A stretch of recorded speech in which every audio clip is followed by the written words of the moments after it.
नमस्कार, welcome to our YouTube channel. तो आज हम देखेंगे मेज़ क्रॉप कल्टीवेशन यानी कि मक्का।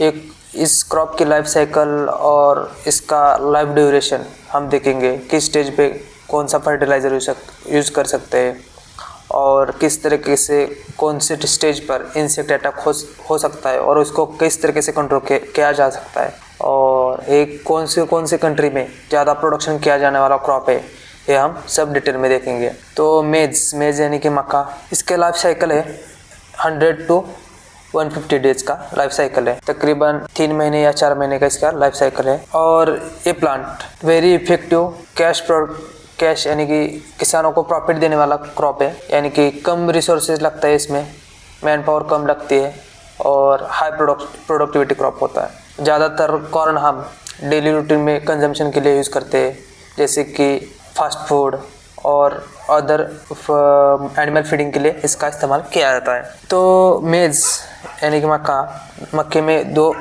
वैरायटी आते हैं, एक डॉर्फ वैरायटी और एक टॉल वैरायटी। इसमें मोस्ट पॉपुलर है ह्यूमन कंजम्पशन और एनिमल कंजम्पशन के लिए, एनिमल फीडिंग के लिए ये है स्वीट कॉर्न।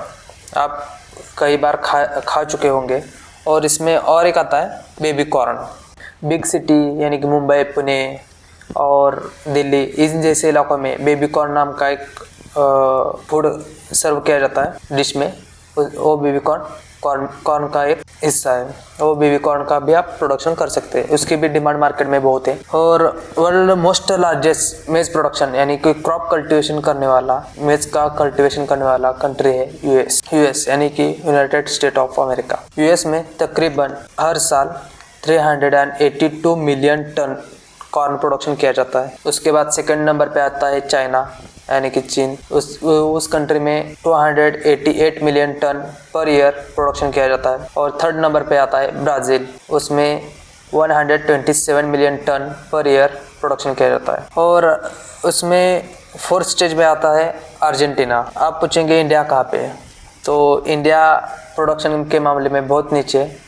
इंडिया में 35 मिलियन टन प्रोडक्शन किया जाता है एनुअली यानी कि हर साल। अब देखेंगे यूएसए, चाइना, ब्राज़ील, अर्जेंटीना, ये 4 कंट्री मिलकर वर्ल्ड का 69% मेज कल्टीवेशन किया जाता है।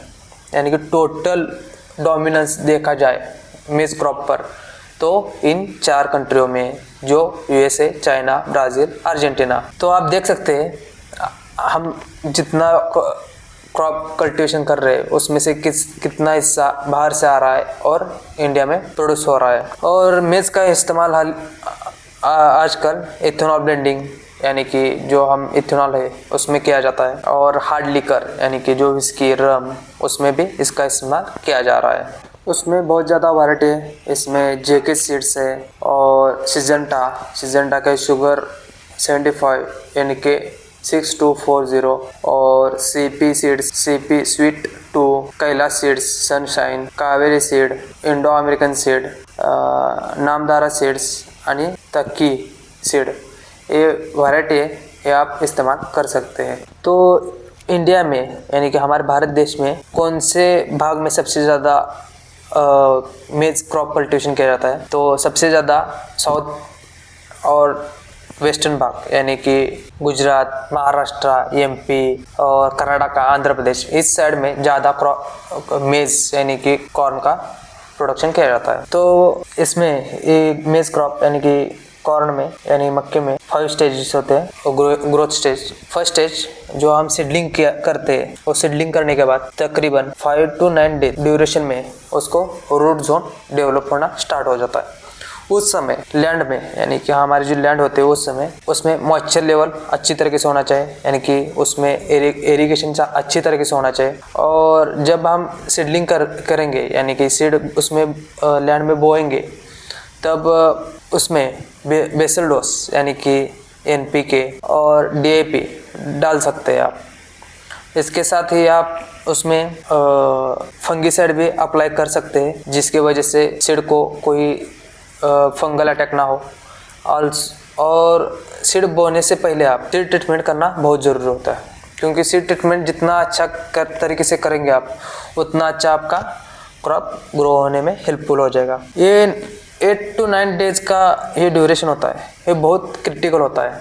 यानी कि इस समय जितना आप इस प्लांट का केयर करेंगे उतना अच्छा आपको प्रोडक्शन मिलेगा। ऑल्सो आप यहाँ पे जब प्लांट 10 दिन से ऊपर हो जाएगा, जिससे कि 2 या 3 पत्ती पर आने की स्टार्ट हो जाएगा, तब आप ह्यूमिक एसिड ड्रिंचिंग कर सकते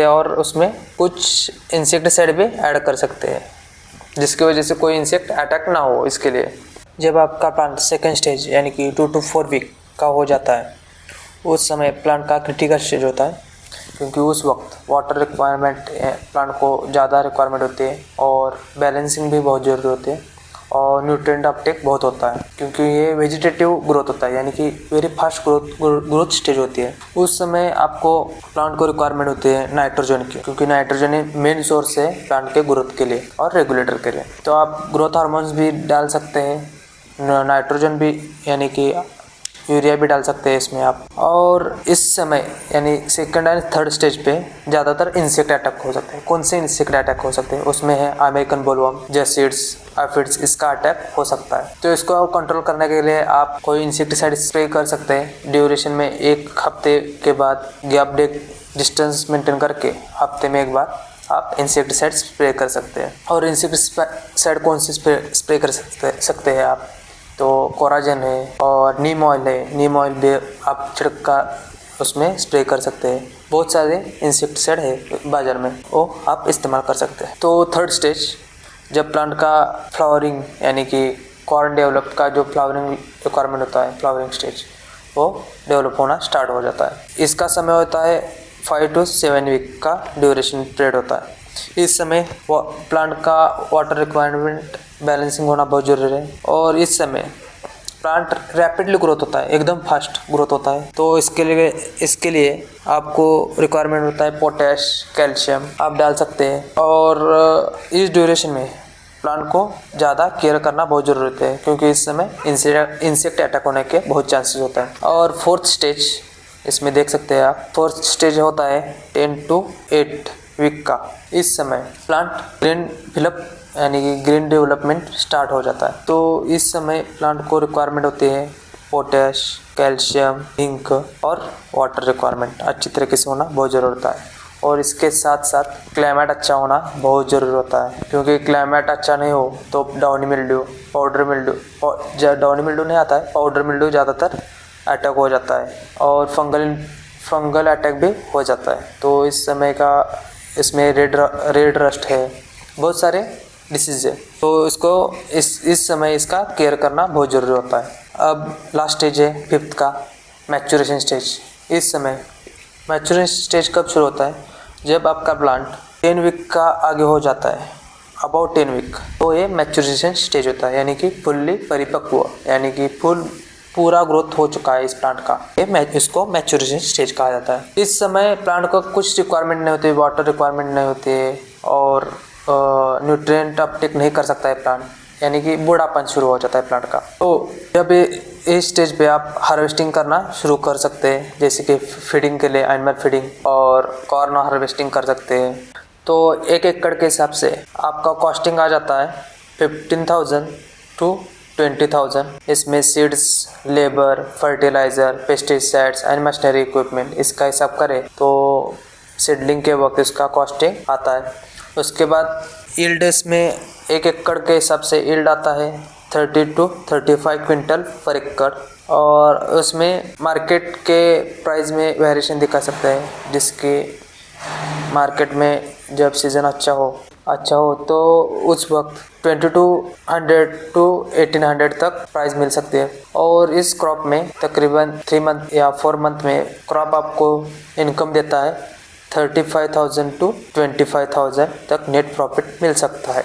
इस हिसाब से आप क्रॉप कल्टीवेशन कर सकते हैं। मेज क्रॉप बहुत अच्छा क्रॉप है। और वीडियो अच्छा लगा तो लाइक, शेयर, सब्सक्राइब करना ना भूलें। और अगला कौन सा वीडियो ले सकते हैं, कौन सा क्रॉप ले सकते हैं, तो कमेंट बॉक्स में कमेंट कर ज़रूर बता दीजिए। धन्यवाद दोस्तों।